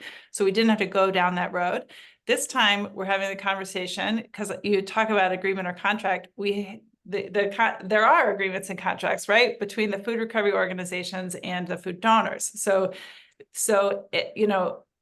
signing a contract, being responsible for that recovery, in a sense, is sort of that guaranteed capacity, right? They've signed a contract to recover the food from those organizations and are distributing it. So as long as the system is working as intended, and we're talking with both parties about that, that is sort of the guaranteed capacity piece, if all the contracting is in place. So I'm not sure, we won't have all the data in that for this round of the capacity assessment, right? We won't have evaluated all of our tier 2s and their contracts, but in future iterations, 5 years from now, I really think the existing contracts will work for, to guarantee that capacity. Other folks on the call, I'd be curious to see if I like your idea of, linking it to some of the funding that you distribute to have that piece of it. It's actually required to have an agreement in place if you're going to give them, a large piece of equipment. I believe small pieces of equipment, like maybe some nitrile gloves or something for PPE, wouldn't be needed through an agreement, but a refrigerator or definitely a truck would need some sort of an agreement between the organization and the agency providing those OWR4 funds. But that is interesting. You say that the agreement that the FRO or FRS has with the tier 1 or tier 2 generator then would satisfy the guaranteed capacity that the jurisdiction needs to provide for edible food recovery.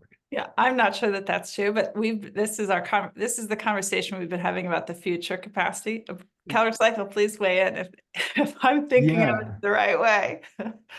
Yeah, because I've asked this before of CalRecycle, and I was curious. That's where we settled on an agreement, but only 2 of them wanted to sign those. The rest of them were hesitant because of the legalistic language and all of that involved in it. So technically, the jurisdictions don't have capacity guarantees for edible food, other than, like you said, through contracts or written agreements with the individual tier 1 or tier 2 that resides in that jurisdiction.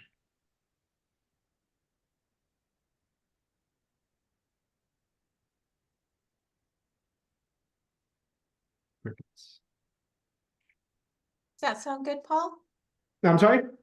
Did we hit? Yeah, I was just curious if CalRecycle had a response too, as far as any other ideas since we've last spoke about guaranteeing capacity for edible food for a jurisdiction, other than an agreement. If there's other ways that can entice it, I think I've found the approach is probably the best through the funding and using that as that carrot. Yeah, I think it is. I don't have any other ideas, but that's all I've got. Anybody else out there? Anybody else in the on the 192 chat? left. Yeah. Feel free to, I think Adriana, raise their hand if they'd like to share an idea. This hand feature is not available. I don't believe so, but you can indicate in the chat pane if you'd like to be unmuted, or in the Q&A pane if you have any feedback to provide on ideas for Paul. And while we're waiting for folks, do we have time for another one? We're right at 2 minutes before 3, so we're cutting it very close. If no one has anything to share with Paul, please feel free to reach out to the SLCP inbox, and we'll make note of it. And then if for jurisdictions that might have something but maybe don't want or can't share virtually, please let us know, and then we can help connect you to Paul after this meeting. Hey, Adriana, do you have any ability to go a little bit longer, or are we stuck? I have availability to go longer. I'm not sure what everyone else's obligations are. Yeah. But it does look like. Yeah, Katie. All right, let's go a little bit longer. If folks need to bail out, that's fine. But I would like us to try and get through all of the questions. And Rob and Michelle, can you stay on a little bit longer? I'm just checking. About 15 minutes. Okay, perfect. I don't think it'll take us that long, but yeah, let's jam. Okay, we do have one raised hand. Okay. So I'm going to go ahead and ask Valerie Meza to unmute and add to the conversation. Hi, yeah, this is Valerie from Butte County. I'm just down the highway from Paul. We formed a edible food collaboratory group with our city jurisdictions in Chico, Paradise, and Oroville, Ridley, and Biggs. And we all used our local assistance grant funding to put into this pot. And our administrator in Chico. And we have decided to do like a $50,000 grant fund for anyone nonprofit in our area who needs help. Like, hey, our van broke down. It needs to go in the shop. It needs repairs. So give us the estimate. We said you qualify for what we feel you need this for, and then we give them the funding to get their van back and running so they can go collect food and get it to the pantries. Hey, we need extra space in our food distribution warehouse that we're recovering food at. Okay, well, what do you need? And so we take a look at it, and we have a consultant who looks at all that and reports back to the group. And then as a group collective, we vote on it, and then we provide the fundings to whoever needs it to help us stay over the hump of recovering edible food and getting it back out to the public. So that's what we do. And Paul, I can send that information to you. Is Paul still on? Mm-hmm. Okay.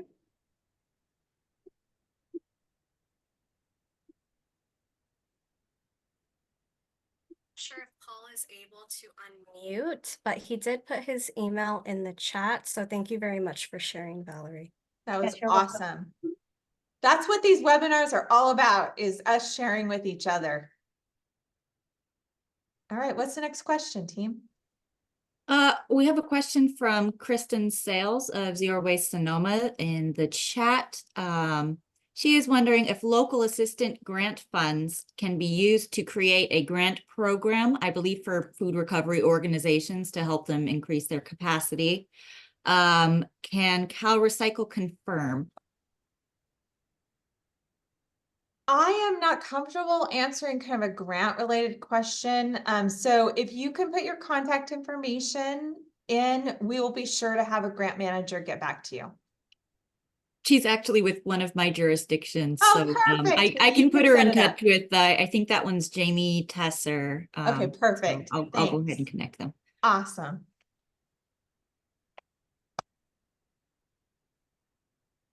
Let's see, do we have any more open questions? We have a bunch of questions we've answered in writing in the Q&A panel. So if you weren't able to have your question answered live, then we can go ahead and do that. Oh, let me go ahead and unmute Kristen because she has her hand up. Kristen, did you have something to add to your question? No. Okay, I'll go ahead and lower your hand then. Okay. Here's my thing. No, my question was in regards to the last speaker who was saying that they utilized their local assistance grant funds to create a grant program for their FROs. And I am wondering, because I received guidance from my grant manager that that is not an allowable expense for lag funds. And so I'm looking for clarity on maybe it was an expense in the first round and it's not going to be in the second round. I'm just looking for a little bit of clarity there. Yeah. So again, I would like to have a grant manager get in touch with you. I think the key differentiation that we're talking about here is using the funds to create another grant program versus using the funding to support food recovery organizations, buying a truck, for example, buying a refrigerator, that kind of thing. So we need to set up a separate conversation, make sure you get the right advice. So Kristen will have to do a follow-up. Sorry. That's okay. If the previous speaker had anything to add to that, that would be wonderful to get clarity from them. Yeah, we're going to do a follow-up with them and the grant manager as well on that one. Katie's going to set it up. Thanks. Hey, I would like to see if we can hit on Kendra's question regarding school district office located outside the jurisdiction.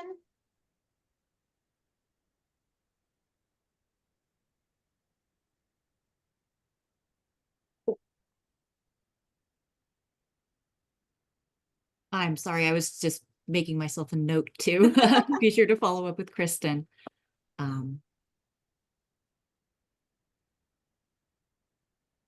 we able to unmute Kendra? Sorry, I'm trying to find her in the list. It's under answered. Oh yeah, you have to look at the whole list, huh? Well, I'm using the search function and I'm having difficulty finding. Am I not spelling this correctly? It looks like Natalie has her hand raised, and she works with Kendra, so she might just be able to speak to it. Oh, perfect. Cool. All right. Yes, hi everyone, thank you. I think Kendra hopped off, but I had a very similar question. I think we're both trying to get at the same point, and Danielle, thanks for answering it. The question is for when we're completing the capacity calculator and we're completing how many local education agencies are within the city. We sometimes come across a school district that might have schools in multiple cities. Right. So the question is, should all public schools within the city be included on their calculator? Or if their school district is located in another city, is that school district counting all of their schools, even though they might be in different jurisdictions? Yeah. Mostly, concerned about double counting and making sure it's getting for sure. correct. Yeah. So I'll start off. You can stay on, Natalie. Yeah. Besides, it's good to see you. So the way we've decided to go about this is the way that the definition is written in the regulations is a local education agency is a school district or a county office of ed, blah. So you're identifying the school district as the commercial edible food generator. The way, so that the school district and kind of headquarters is in which the jurisdiction that's located is the jurisdiction that should be doing the identifying and attributing. So, because we've had school districts that even cross county lines, for example. So the capacity planning should be done with respect to that jurisdiction as the school district headquarters. Now, when it comes to the factors for determining, you know, like how much do you attribute? Oh, and I have an email on this, but I'll just pretend. So say that you have, and I can't remember the exact number for edible food disposal for school districts, but so just give them, you know, like whatever. I'm just going to pretend, say it's 3,500 tons per school site that has an on-site food facility. And so if that school district has 10 sites, right, that meet the definition, then you would multiply that 10, number 10, by that total amount of disposed capacity. And the allocation for identification would go to that, the jurisdiction that has the headquarters. Okay, that's for capacity planning. And it's the same for inspections. So the jurisdiction in which the school district headquarters is located is the one entity that's responsible for inspections. With that said, however, like in some cases, it's the county health department that's doing the inspection. So it's not necessarily that city that's doing the inspection, but the inspection should be done at the school district headquarters, and they should have the records for their school sites. Now, where it might get a little complex is that if you have a school district that, especially if it goes into other counties, the food recovery organizations that serve or can provide service to those school sites may be a food recovery organization that's in another jurisdiction. So I think it's important from just this planning exercise that's kind of the numbers thing. But I do think it's important if you have a school district that kind of crosses those boundaries, that there's some communication, right, between the jurisdictions. Because again, the responsibility is to meet the needs. And we really want to meet the needs of our school districts. So Michelle, I don't know if you've run into that situation at all and how you've kind of dealt with that with coordination and collaboration. I'm going to punt that one over to Robin because I know Perfect, Robin. She's been really working with our schools.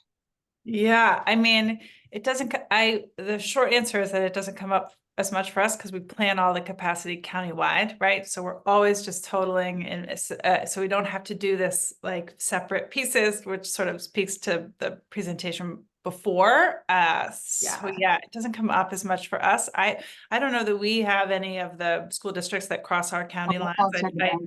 Yeah, I don't think that's come up for us. So far, I don't know that it applies. Yeah. Natalie? And I'll just, go ahead, Natalie. I was having a hard time unmuting. No, that really helps. Thank you. And hi, Robin, nice to see you. Yeah. No, that answers the question, and definitely agreed with more just collaboration across cities. We always advocate for that.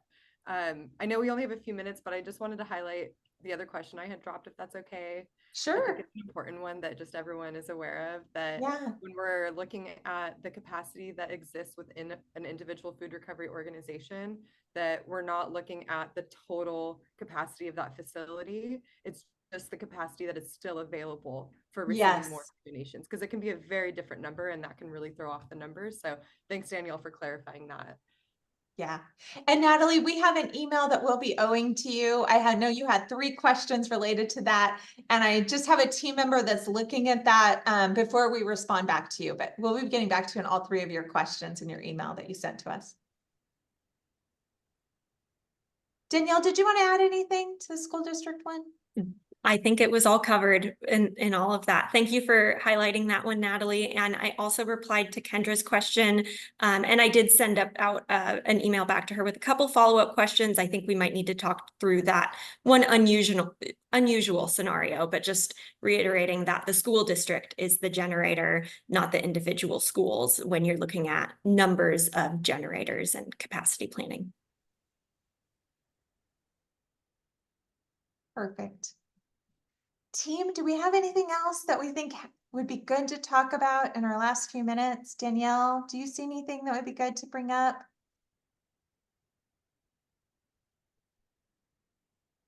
Robin, Michelle? I think we're good. I think we are amazing. All right, team, I'll turn it back to you for wrap up then.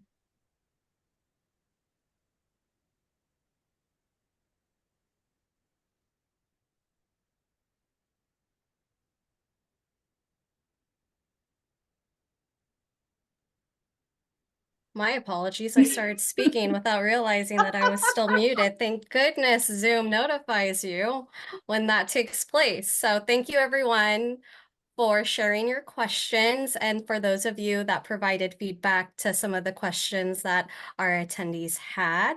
Before we go ahead and conclude today's webinar, I just want to see if Kara had any final remarks to share. Yeah, just a huge thank you. You know, I know when we ask jurisdictions to take on this important work, and especially when it comes to like the food recovery piece and how just like out of the realm that was for most of us, everyone has really stepped up, and I have seen incredible progress across the state. And so I just thank each of you. I thank Robin and Michelle for sharing your experiences, and for everyone today who shared questions and thoughts. We have to do this together. We have to share with each other, even our challenges, right? And our complaints for that matter. But we also have to share our successes. And I can tell you that we are making headway. We still have a long ways to go, but we are making this happen in California. And I am really confident that, you know, we are going to fight climate change by dealing and treating organic waste and edible food that's being disposed in a different way. And I bet you in 5 years from now, it'll just be the norm of what we do, like recycling a can. And so thank you all for your commitment, and I appreciate you attending and for your time today. And to the CalRecycle team, thank you. So have a great day. Thanks. Same to you, Kara. Thank you, everyone. That concludes this month's webinar chat. I want to give you all a huge thank you to attending, and especially to our presenters who participated today. These chats wouldn't be possible without you. And if we couldn't get to any of your questions, or if you have any follow-up, please be sure to follow up with your local assistance liaison, or please email the SLCP inbox and we'll be sure to get back to you. Other than that, I hope everyone enjoys the rest of their day. Thank you. Bye-bye. Thank you. Bye-bye.